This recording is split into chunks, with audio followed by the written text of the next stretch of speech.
Buenos dias. We are honored, Governor Garcia, to have you with us here at South by Southwest. And before I give a proper introduction, I want to thank the co-founder and head honcho of South by Southwest, Hugh Forrest, for inviting the governor and for making today's session possible. Yeah, he deserves a round of applause. And this panel is titled The Nuevo León Effect, Mexico's Rise as the main U.S. trade partner. And a big part of that rise is the work of Governor Garcia. I would call him Mexico's jobs governor for the points that he's put on the board for Nuevo León and for Mexico. My name is Glenn Hammer. I'm the president and CEO of the Texas Association of Business. We're the state chamber for the state of Texas. One of our initiatives is a Texas-Mexico initiative to promote trade. And I want to also say that we're also working very hard to further develop our relationship with our friend to the north, Canada. Governor Garcia is obviously the governor of Nuevo León. Nuevo León is a lot like Texas in that it is a thriving state within North America. And it's also the headquarters of many of the most important companies in Mexico, including Cemex. And our governor, Governor Abbott, likes to call Texas the headquarters of headquarters. We have 55 Fortune 500 companies here, more than any other state. And the relationship between Nuevo León and Texas is very important. We're all aware of what's going on with nearshoring. As Team North America competes with China, it's very important to have a strong Mexico and Canada. And we'll talk a little bit about that in a minute. But before we start, I do want to read, even though Governor Garcia, many of you know him, he has 2 million Instagram followers. His wife has over 3 million Instagram followers. I'm about 5 million behind at this point.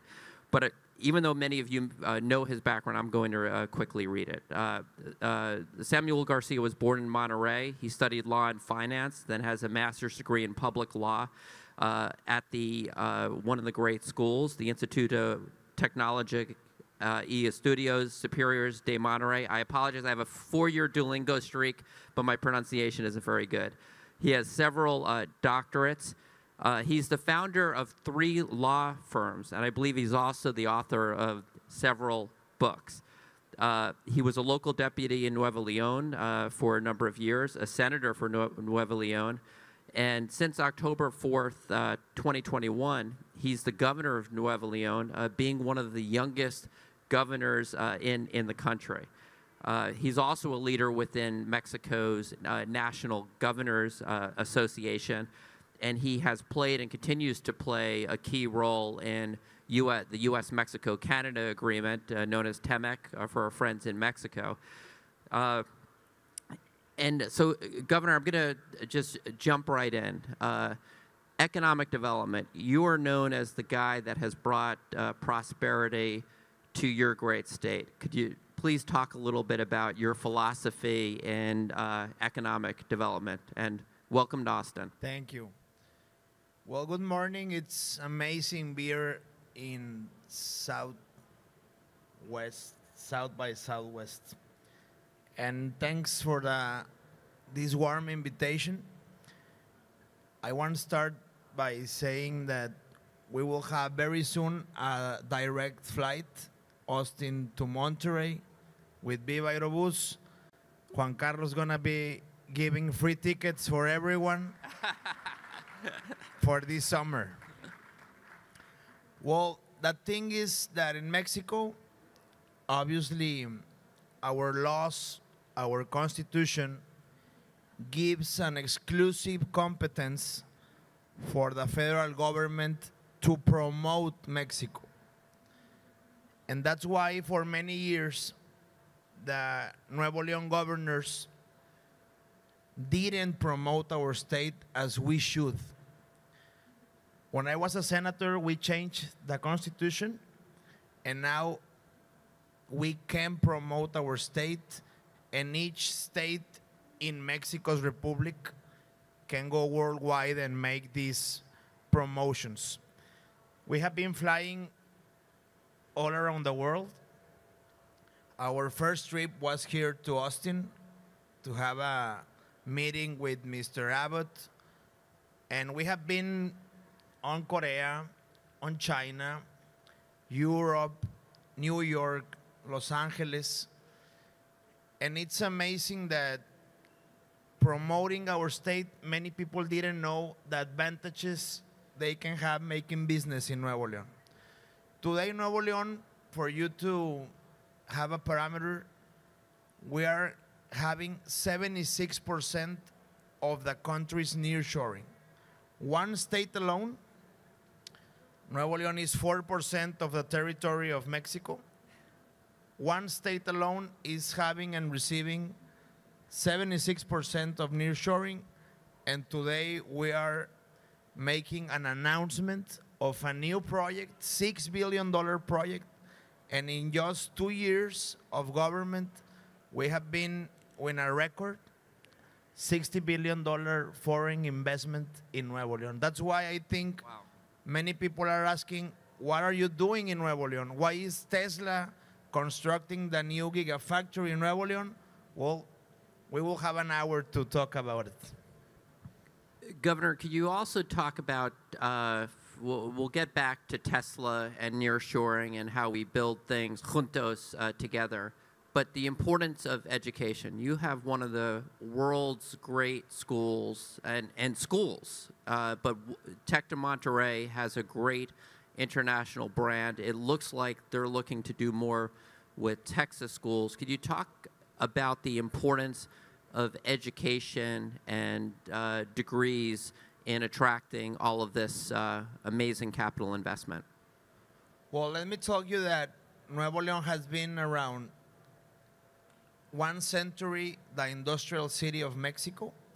Most of the industry of Mexico has its corporate in Nuevo León.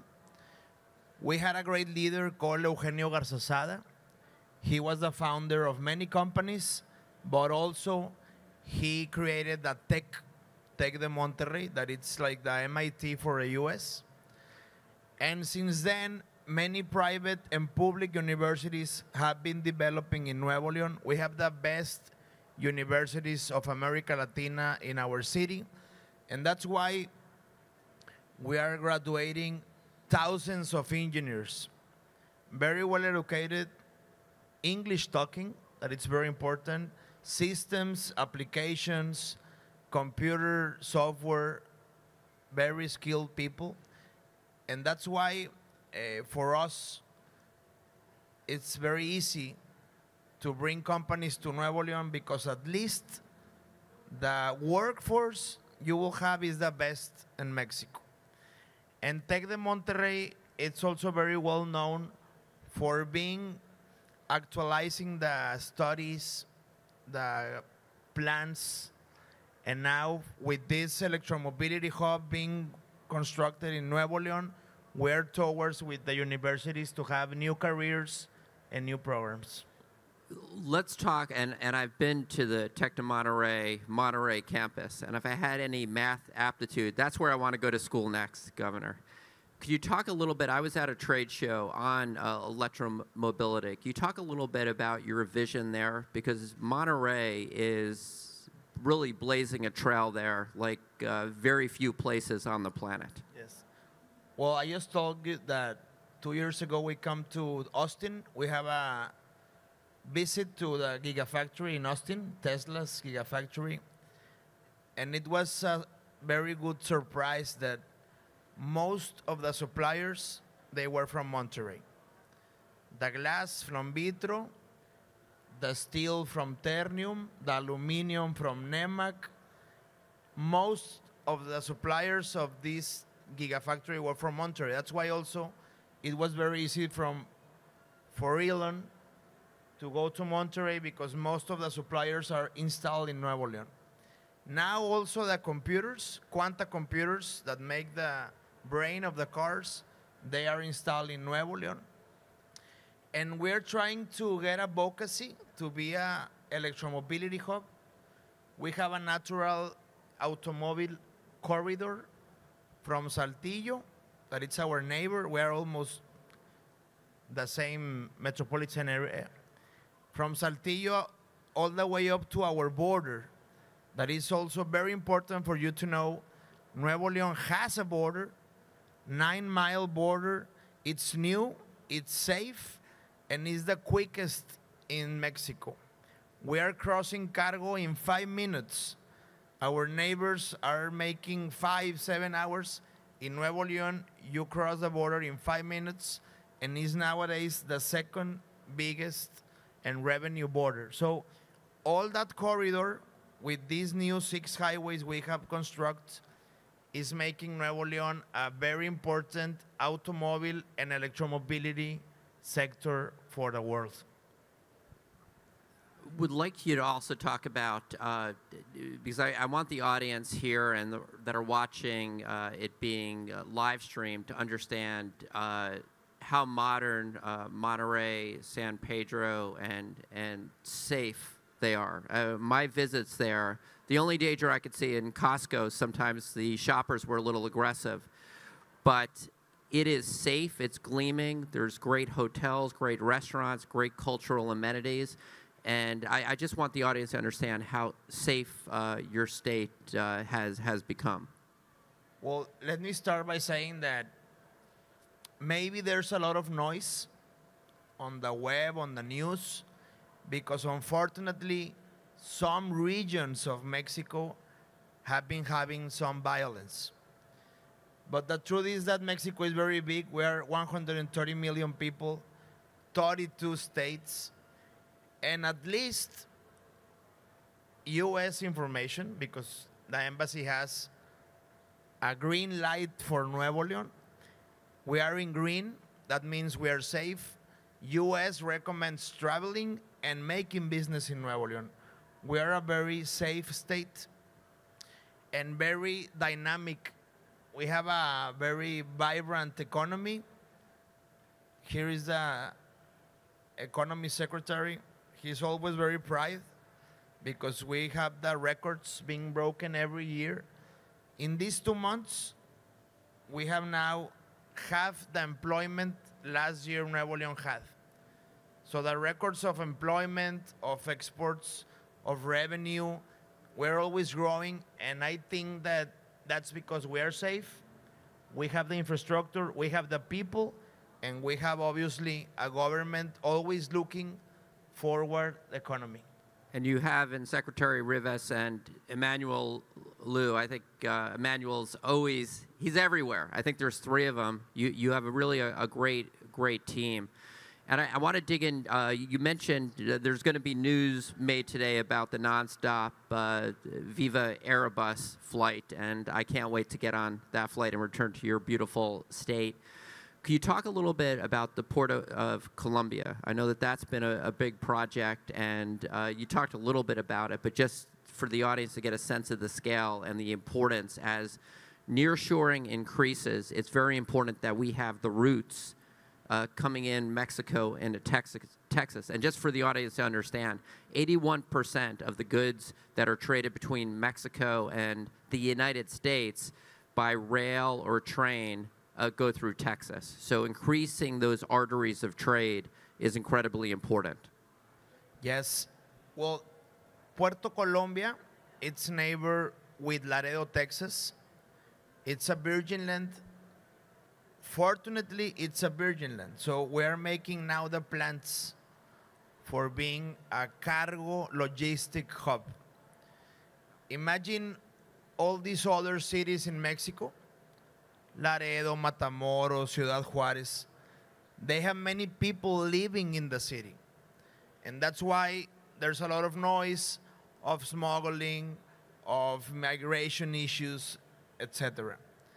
For us in Colombia, we have no felonies, 0 felonies. It's very safe. And we have a master plan for 2030 to have new railroads, to have, we're doubling the border. Imagine for the US that we have been for many years fighting for new bridges. We have not constructed anyone. In Nuevo León, the one we have, we just doubled it from 8 to 16 lanes. We're making also an airport and a lot of infrastructure for the exports and imports. Why is Colombia getting a lot of potential? First of all, the USMCA, being 16 years more with this commercial trade, many US and many companies in the world are investing in Nuevo León to ensemble and to export to the US, that is the biggest market in the world. And second, we just construct 6 highways, because imagine, Nuevo León had a border, but we didn't have a highway to the border. That's why no one used this board. But now with these new highways, we are expecting that we will triple the freights from 3,000 per day for more than 12,000. So there's a lot of potential. People living in Laredo are betting in Colombia, and I think that for the FIFA World Cup that we will have in 2 years, for Mexicans that we love soccer, Monterrey will be home stay. We will have direct flights with Viva Aerobus, and also we can use the car. We are 4 hours away, but we will obviously invite you to use Colombia and the Nuevo León highways. They are free, they are concrete, they are safe, and you will love them when you visit us. And Governor, I hope you have a chance at some point to catch an Austin FC game. They're just a great experience. So I share your love for Football. For football. Wanted to just get back to a point that you made, because we're really painting the picture of how Team North America works and how important economic engine states are. But you mentioned Quilla and what's going on in terms of Saltillo and the Monterrey-Saltillo, and I've been on that road. It's less than an hour. It's a very beautiful, easy drive. And then you have the situation where Austin is a sister city of Saltillo. I believe San Antonio is a sister city of Monterrey. How could we better work with business groups? And the Texas Association of Business, we have 7 MOUs with leading groups, including groups in Nuevo León. How can the business community better get behind your vision to really build out the entire region between, say, the 2 states in Mexico and Texas? Yes. Well, I think that the cluster, it's already well done.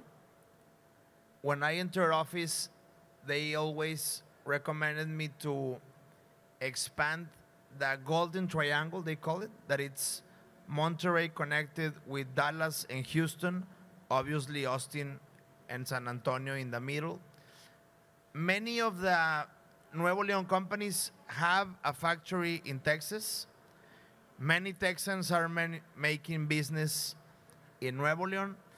And for the government, it's very important to have even more agreements than the NAFTA. NAFTA for us is the base, but we can construct much more topics with Texas especially. And I think that besides the automobile sector, we can also work in energy, because we share the same Cuenca de Burgos gas shale. We can work in renewable energies.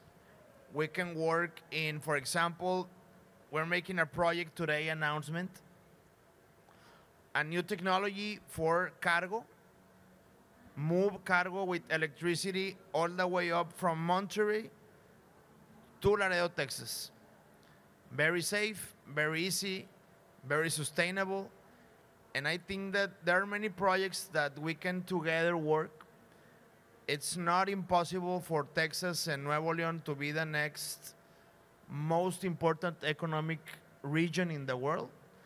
What Texas has been doing, bringing the Silicon Valley all the way up to Austin, we're trying also to do it in Mexico.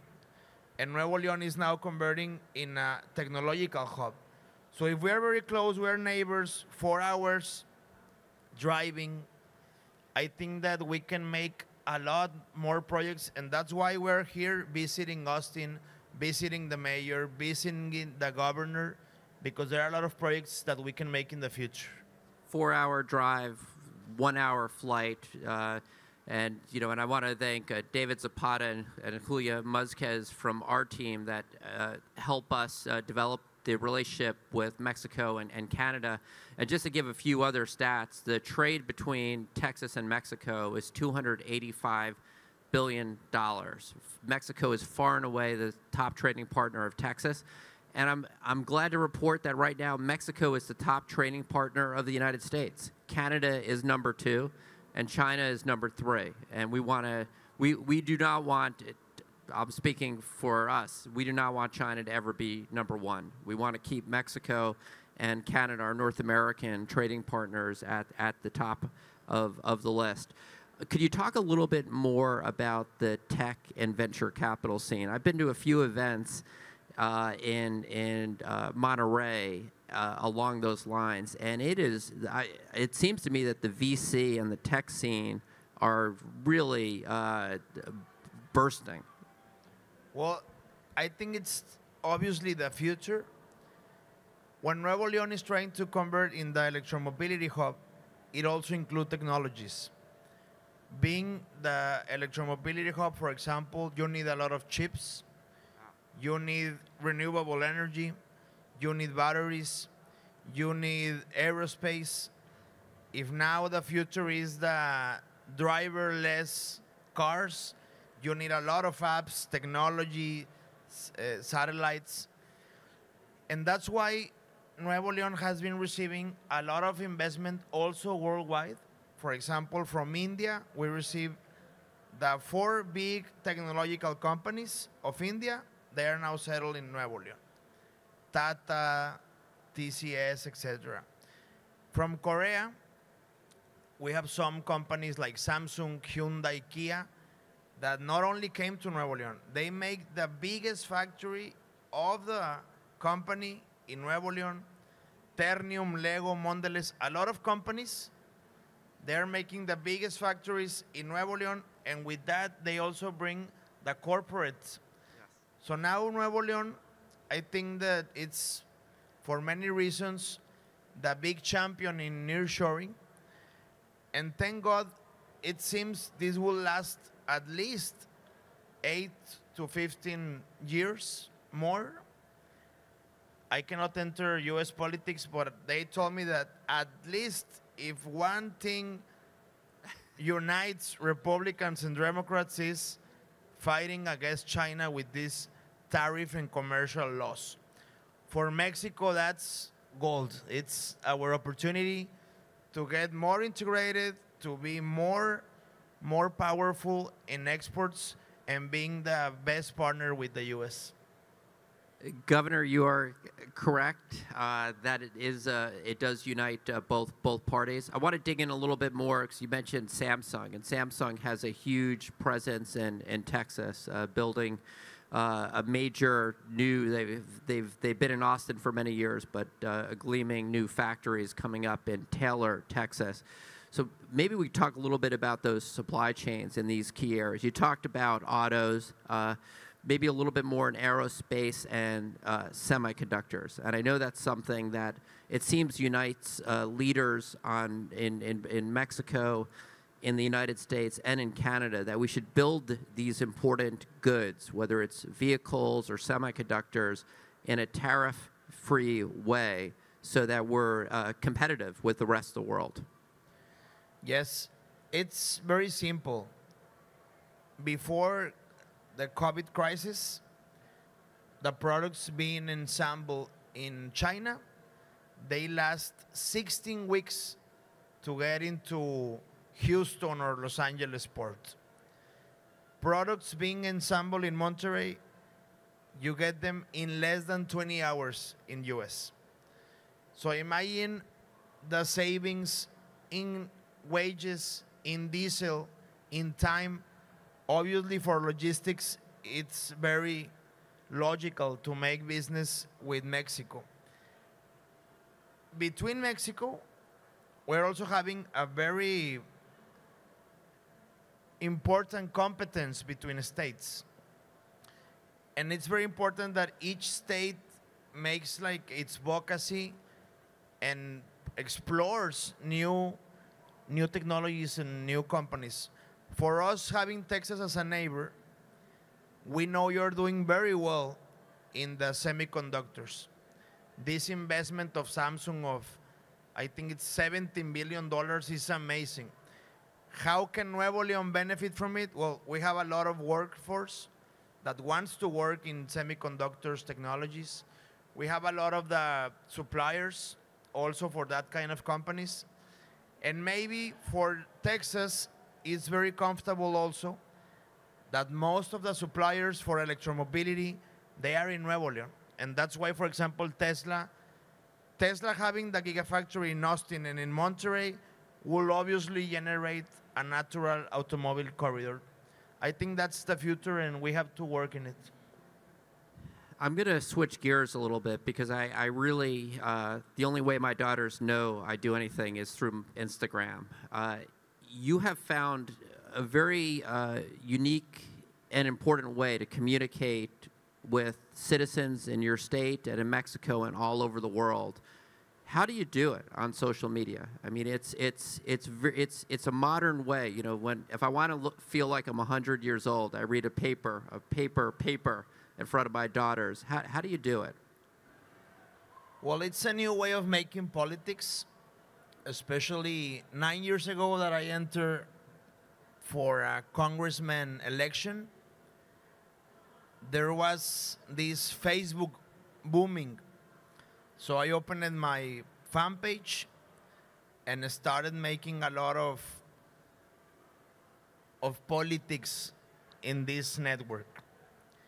Suddenly, in less than a month, the fans grow from 0 to 300,000 fans. And that's why for many times they call me the Facebook congressman in Nuevo León. Nuevo León has the most connected state. Most of the people in Nuevo León have internet, so it was very easy to have this direct communication with our citizens. And then as a senator, I use a lot the Instagram. My wife also has a lot of followers. We had some trouble in the courts because many of my opposition, they demand me that I was unjustly favored my wife, and that was forbidden. Thank God I won the case. And now as a governor, obviously we use Instagram, we use Facebook, we use TikTok. There are a lot of matters that you can communicate and use these powerful weapons. For example, when we talk about promotion, culture, and a lot of projects coming on, a very good way to promote it are with this kind of data and Facebook analysts, etc. But also there are a lot of topics that are not for Facebook or Instagram. It's the formal communication of a politician. So I think that we should be hybrid, use them, use social media, use traditional TV, radio, etc. But at least for the youth, what we're seeing in Nuevo León is that millennials and centennials, they will never open a newspaper. No more. Everything is in the app, everything is in the cell phone. And for example, for us it's very important, very, very short. Nuevo León very soon will have everything paid in government by the iPhone. The bus tariffs, the bus stations, the subways, the permissions, opening a company, everything's gonna be in the cell phone, in the iPhone, in the internet. And I think Nuevo León being the first in everything in Mexico help us a lot to innovate, to make a lot of explorations in new ways of making programs, plans, obviously public policies, and internet for us is very important also to communicate. Well, in terms of the public's confidence of government, when you're going to where the public is and certainly where it's moving rapidly with the younger generations, to me, that's a great way to also just increase confidence in government. We'd like you to speak. We've been touching on this a little bit. You know, sometimes there are obviously big federal issues. You know, we haven't even. I'm not going to get into migration and that area, but I do want to get in a little bit of the importance on the subnational level, on states doing more, because, you know, when you think about Washington D.C., it's a mess, obviously. But then you have states like Texas that operate very well. We have huge surpluses and work in a bipartisan fashion for the betterment of the people. Can you talk a little bit about some of the states in Mexico? I know Nuevo León, numero uno, but just how we should be thinking about that in terms of that even if things maybe on the federal level between the countries aren't moving in the direction we would all like, that there's plenty of positive activity we can take state to state. Well, for you here in the U.S., it's very easy to understand the federalism. You are the owners and the founding fathers of federalism. Mexico is also a federation, but for many years, everything has been monopolized and centralized in Mexico City. Nuevo León, obviously being much more developed than other states, if you wait for the president or Mexico City to push you, you will not have progress at all. So Nuevo León has always, we have always been very foreseeing better opportunities, better projects, and in this case, very, very important. For us in Nuevo León, we're having a very good relation with the federation, with the federal government, and for example, we show them the big potence we have in electromobility. We show the president what's happening with BYD, with Tesla, with Marco Polo, and that we should together make a tax-free zone. It seems impossible, and we just got it. So if you are an investor, you should know that now in Nuevo León, if you invest in 10 topics, electromobility, chips, technology, etc., later we can show you, you will pay no taxes at all. You will have income tax exemption, value-added tax exemption, sales tax exemption, refund on property and sales tax in less than 24 hours, and also the state and the local taxes, everything exempted. Because we really want to go up and being the champions of the world in electromobility, we need the world to know they will not pay any tax. Because thank God, Nuevo León doesn't need taxes nowadays. We have been betting a lot in infrastructure, in these projects, that we can now give us the privilege to become in a free tax zone. For example, Port of Colombia, very, very short.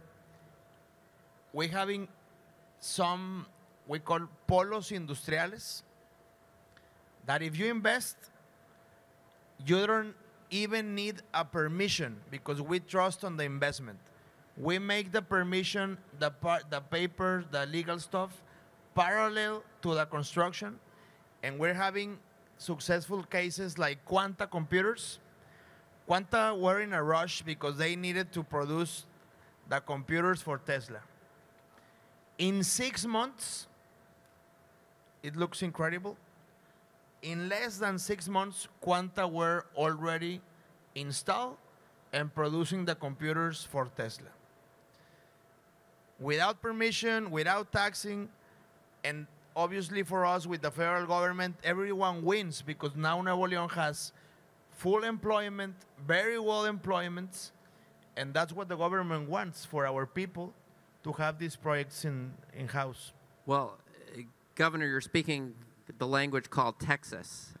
When you have a thriving economy, you have more tax revenue. You could keep rates low. And I want to say Governor Abbott, and who we consider America's United States jobs governor, and his team, Adriana Cruz, and her economic development team are best in class in the country. I also just wanted to mention, because I think this is important, is that the state of Texas does have a trade office in Mexico. It's located in Governor Garcia's state in Nuevo León, and James Taylor and his team do a great job. So that just gives a sense of the importance that Texas places on your great state, Governor. Wanted to, and if we have, please, if you have questions, I'm going to pass around the mic. This is going to be my final one, unless there's radio silence. I want to get back to the workforce in a moment for my final question. We've got the NAFTA visas, which are in 60 or so categories, including engineering. What are some ways we could practically increase worker liquidity between our two states, given the similarity now of the economies, particularly in these advanced manufacturing areas? Yes. Well, for example, in this trip, we're getting a meeting with the UT. The UT used to have a campus in Nuevo León. We will reactivate it.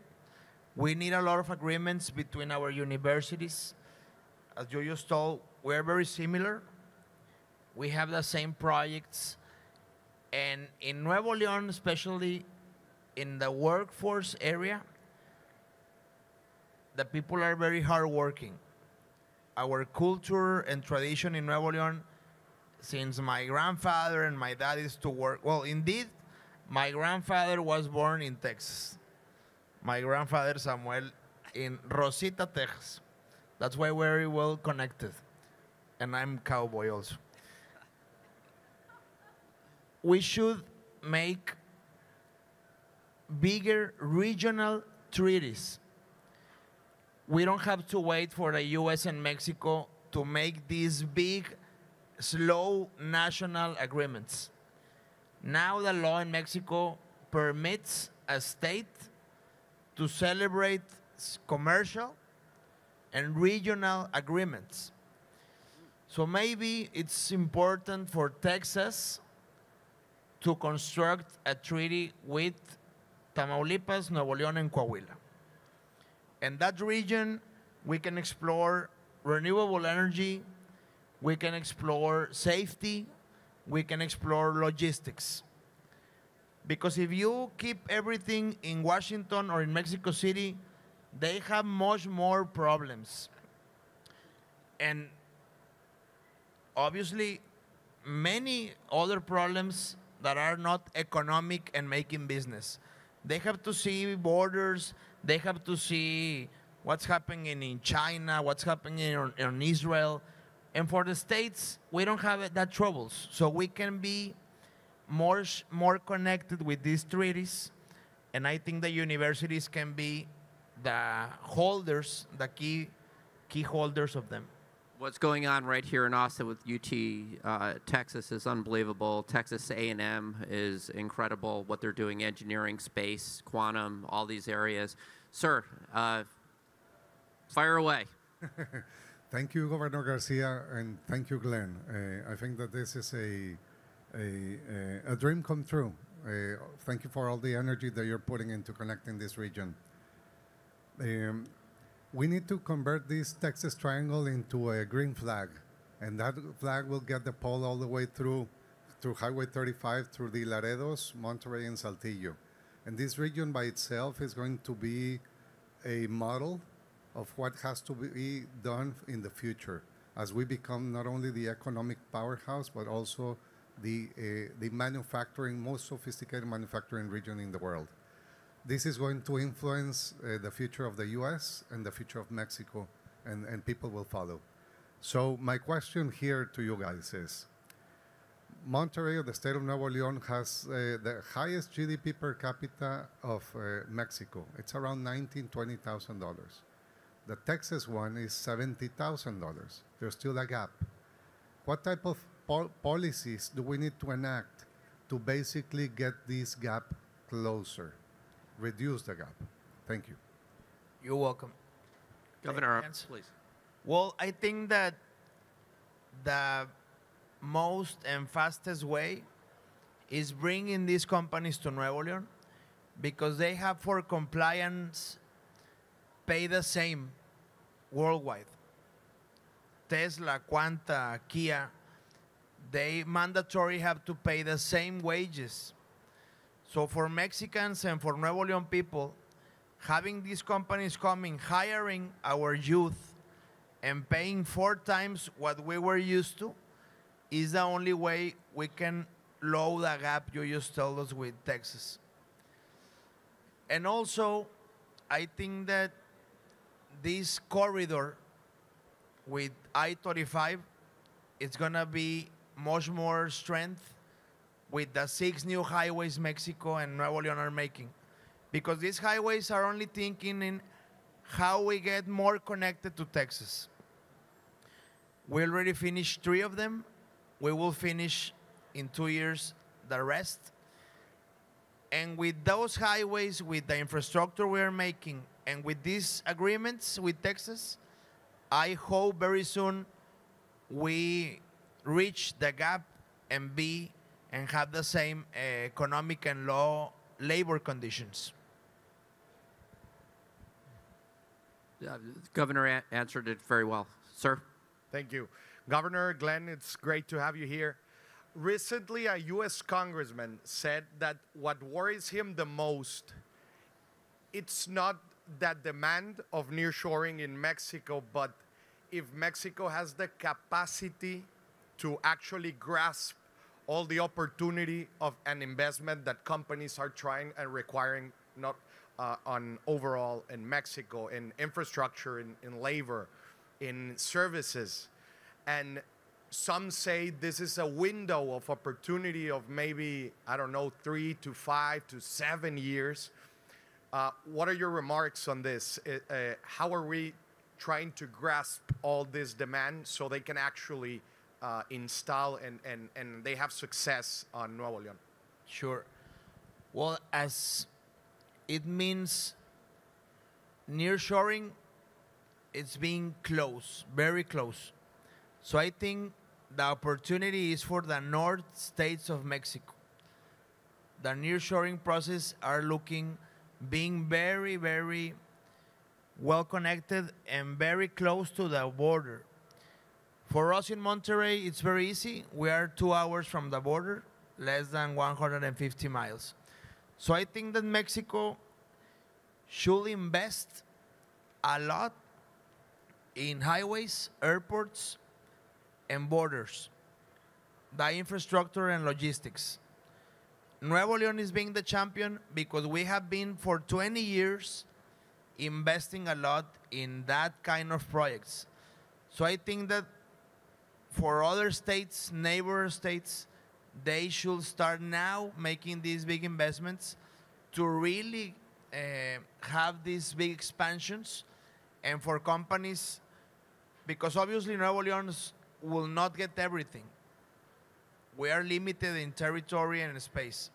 We need, as Mexicans, that other cities and other states take advantage of the nearshoring process, and obviously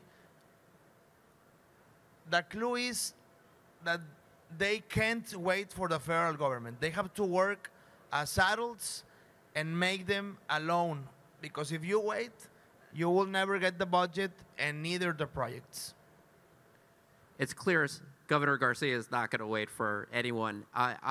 On electricity, water, broadband, all those infrastructure things, just a moment on those. We always get asked, because we're adding, because of all the new jobs and industrial use and 1,000 new people a day moving into Texas, that infrastructure. But you touched on some of the others. Sure. Electricity. Mexico is divided in regions. for electricity matters. Thank God Monterrey is the center of distribution of 5 states. So imagine all the electricity and power made in 5 states, it goes all the way to Monterrey, it's converted, and then from Monterrey is distributed again to these 5 states. So electricity for us, we have a surplus, 35% extra energy for the companies that are coming. Tesla, very intelligent, they buy the land just in the passage of the electricity lane. So for them, it's very easy and cheap. They are only going to need a substation to get all the energy they needed. Water is now an issue. Mexico is having, like many places in the world, a climate crisis challenge. For us, 2 years ago, we had that crisis. We just entered the office and had a water issue. And we spent a lot of budget, around 15,000 million pesos, in a water master plan that now is having the results. We now have double the water that we had 2 years ago. We had to make, obviously, new dams, new aqueducts. All the sewage was renewed for having less leaks. And we also have now a very ambitious project. We are recycling the industrial water, around 10,000 liters per second that were wasted from the industry into the rivers. Now we have these new projects like Barcelona, like Los Angeles, like you have, they told me here in Austin. And by recycling water, we will get at least until 2040 the water we need for the civil society and the industry. So I can assure you that all the companies getting into Nuevo León, they will have the electricity, the water, and these services very fast and secure. Very similar to Texas investing in these very important areas. Great response. David. Great. Good morning, Governor. Good morning. And also Glenn. So I share the governor's vision that a better collaboration between Texas and Nuevo León definitely be beneficial for both countries. Direct flight between Monterrey and Austin, I believe, is the starting point.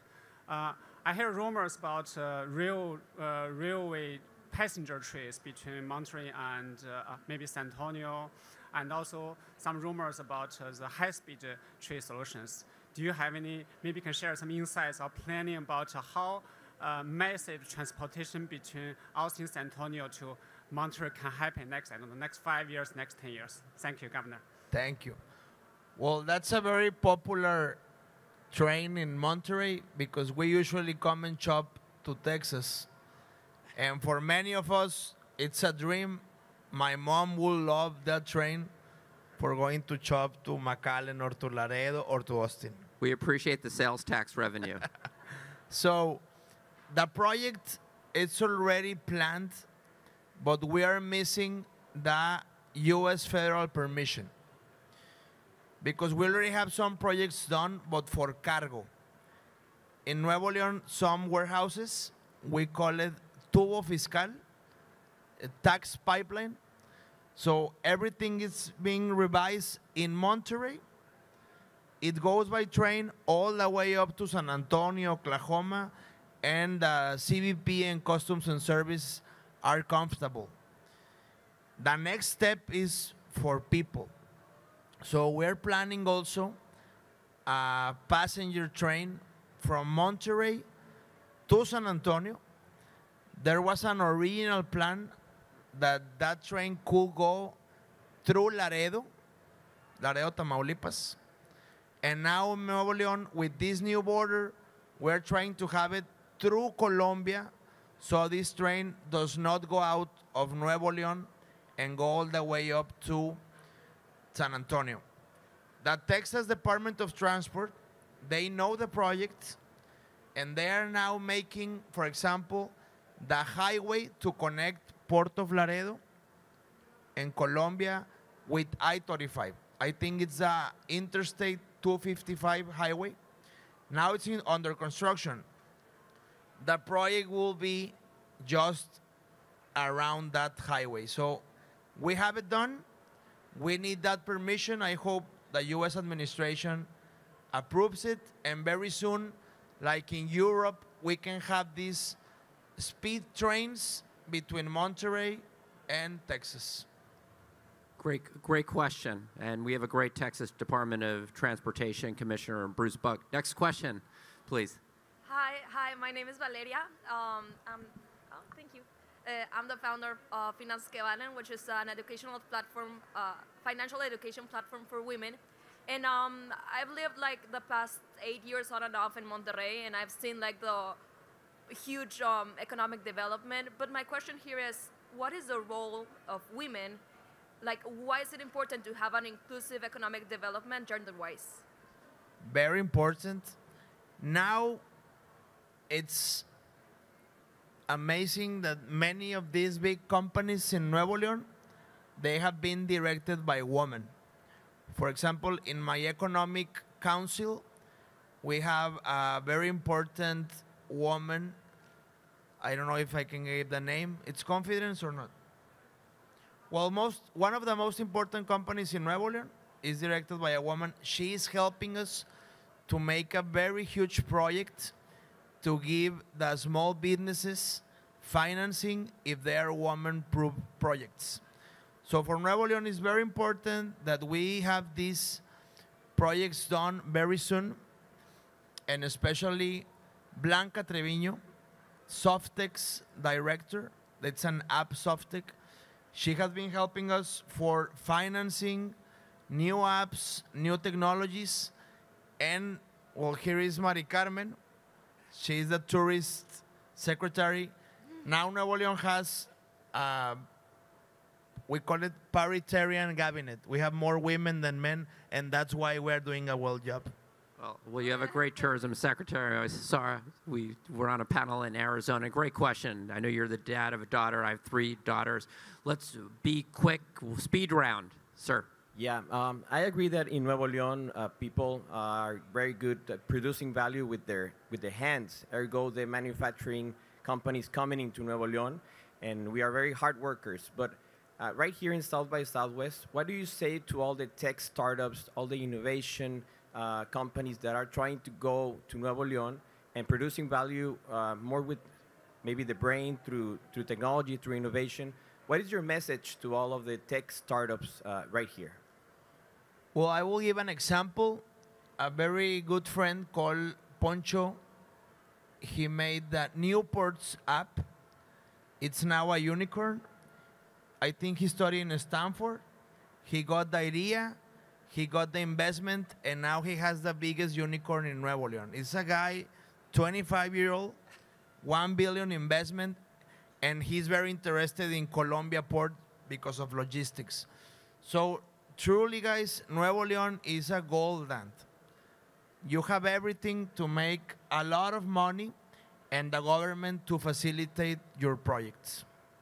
You get a very strong vibe. The government is working with these businesses. That's what you want. Sir, next question. Maybe about some tax incentives for startups? Yes. Well, if you are in technology, all the tax exemptions, it's a fiscal package. It will be approved very, very fast for you. And also, Ivan can tell you later, the project we have 3 million pesos for small businesses, projects, many of them technological and app businesses. We can get a fund from 2 to 5 million pesos for you to start your project. Okay, 5 minutes. We're running out of time. Sir. It's related to that kind of question. There's a lot of audience here that are related in tech, but there's incentives in Nuevo León, there's incentives in Texas, but like there's still no connection among 2 countries. I'm from Monterrey, and I decided to come here. I'm a software development company establishing, but we need in order that link in order to make our lives easier. Is there anything planned around that, please? Yes. we just told you that we would like to make a regional treaty, obviously involving taxing, exports, commerce, and as soon as we can publish it for you to take take advantage of it. Thank you. Thank you. Hello, Governor. Felicidades por el primer año de Mariel. Primero que nada. I'm Juan Pablo. I'm the founder of Cívica Digital. We're the leading GovTech startup in Mexico, and we're based in Monterrey. My question is, what are your thoughts on working with startups, not just supporting them, because we appreciate the support, but startups were also ready to collaborate with governments to help innovate faster and deliver better public services to citizens and companies and investors that want to come in. Please give us your curriculum, because we really want to be converted to an e-government facility. Everything has to be digital. Everything has to be very easy. With a click, you must get permits, pays, and everything involving government soon will be electric. So if you work in that matter, please let us know to get a meeting soon. Awesome. Great question. And thanks for Mariel. Hello, this is Javier from 8 Media Monterrey. My question is, with elections coming up, is there any preview how it will impact in the business in the state? Well, I hope that politics do not intervene in the economic sector, and I really appreciate this space. I have 1 minute left to thank your trust in Nuevo León. Nuevo León is getting big thanks to your money, your investments, your trust. And in anything we can help you, any project, any permit, we make, like, to Elon Musk an helicopter round trip. What you need in Nuevo León, you will have the local government very supportive. We have a special task force team here with Emmanuel.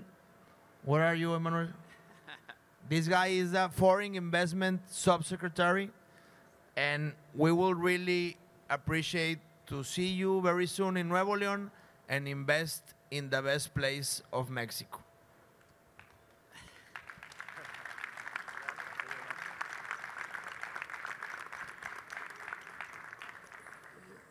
Governor Garcia, it's been an absolute pleasure and privilege to have this fireside chat with you. It was fun to go around the expo with you. The guy's a rock star. I think my ego's a little bit higher after that experience.